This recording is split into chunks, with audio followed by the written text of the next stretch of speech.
अस्सलाम वालेकुम, मेरा नाम मोहम्मद यूसुफ है। आप देख रहे हैं ELB मार्केटिंग। टैक्सेस लग चुके हैं, जून आ चुका है। लोग ये सवाल कर रहे हैं कि कहाँ पर इन्वेस्टमेंट करें और कहाँ पर हम लोग जो है वो फ़ायदा कमा सकते हैं। आज मैं 3-4 मोटी-मोटी बातें आपको प्रेजेंट मार्केट के हवाले से बताऊँगा और कहाँ पर इन्वेस्टमेंट करनी चाहिए ये भी बताऊँगा। अगर आपने हमारे यूट्यूब चैनल को अभी तक सब्सक्राइब नहीं किया, सब्सक्राइब करें, बेल आइकन को ज़रूर प्रेस करें। आप तक इन्फॉर्मेशन अपॉर्चुनिटीज़ इंशाल्लाह पहुँचती रहेंगी। आपने देखा होगा अक्सर सोसाइटीज़ के अंदर 2 से 3 ब्लॉक डेवलप होते हैं जहाँ पर कंस्ट्रक्शन हो रही होती है, और 2 से 3 ब्लॉक नॉन डेवलप होते हैं, और 2 से 3 ब्लॉक ऐसे होते हैं जो डेवलप तो होते हैं लेकिन वहाँ पर कंस्ट्रक्शन का रुझान बहुत कम होता है। 3 कैटेगरी के अंदर हर सोसाइटी चल रही होती है।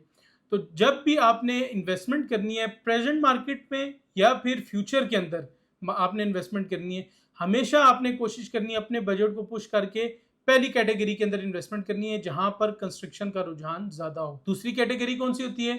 जहां पर कंस्ट्रक्शन का रुझान कम होता है लेकिन एरिया डेवलप होता है। तीसरी कैटेगरी वो होती है जो कि नॉन पोजेशन एरिया कहलाता है। जब आप पोजेशन सेक्टर के अंदर घर जहां पर बन रहे हो वहां पर इन्वेस्टमेंट करेंगे तो वक्त के साथ साथ प्लॉट कम होते जाएंगे, घर ज्यादा होते जाएंगे, क्योंकि वहां पर कंस्ट्रक्शन करने वालों का रुझान होगा, घर बनाने वाले का रुझान होगा। तो वहां पर स्लोली स्लोली मार्केट अपनी प्राइसेस को बेहतर करेगी और वो सॉलिड प्राइसेस होंगी, वो कभी भी नीचे नहीं आएंगी। तो ऐसी जगह पे इन्वेस्टमेंट करेंगे आपको फ़ायदा देगी। और ऐसी जगह पर भी आप इन्वेस्टमेंट करें डाउन मार्केट के अंदर जो आपको मंथली इनकम दे, जिसमें अपार्टमेंट होगा, शॉप होगी। और अपार्टमेंट और शॉप भी ऐसी जगह पे आपने खरीदने हैं जहां पर आपको वो पे बैक करे।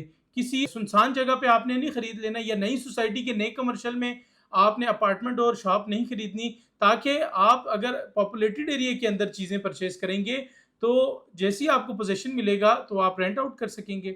अच्छा, दूसरी कैटेगरी में आपको बताता हूँ।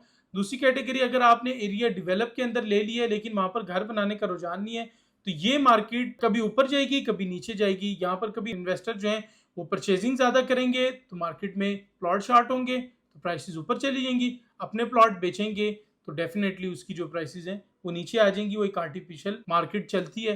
तीसरी नॉन पोजेशन एरिया होता है। तो नॉन पोजेशन एरिया सिर्फ और सिर्फ तेजी के अंदर चलती है। जो मार्केट के अंदर बहुत ज़्यादा तेजी होती है, इन्वेस्टर को समझ नहीं आ रहा होता कि हम पैसा कहाँ लगाएं, तो वो एक ऐसा नॉन पोजेशन एरिया चूज करते हैं, वहां पर वो इसी तरह के आर्टिफिशियल हाइप बनाते हैं।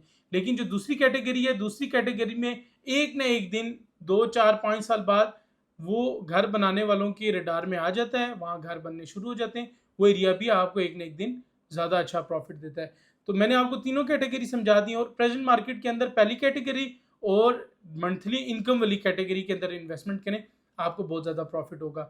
इसके अलावा टैक्सीज के हवाले से वीडियो जानना चाह रहे हैं तो मैं एक बहुत डिटेल वीडियो अपने इस चैनल पर अपलोड करने जा रहा हूँ, जिससे आपको पता चलेगा कि पाकिस्तान के अंदर कितने टाइप के टैक्सेस हैं, सेलर को क्या टैक्स देना पड़ेगा, परचेजर को क्या टैक्स देना पड़ेगा, फाइलर नॉन फाइलर के इस टाइम क्या सिचुएशन चल रही है। तो मज़ीद इन्फॉर्मेशन के लिए, अपॉर्चुनिटी के लिए चैनल को सब्सक्राइब करें।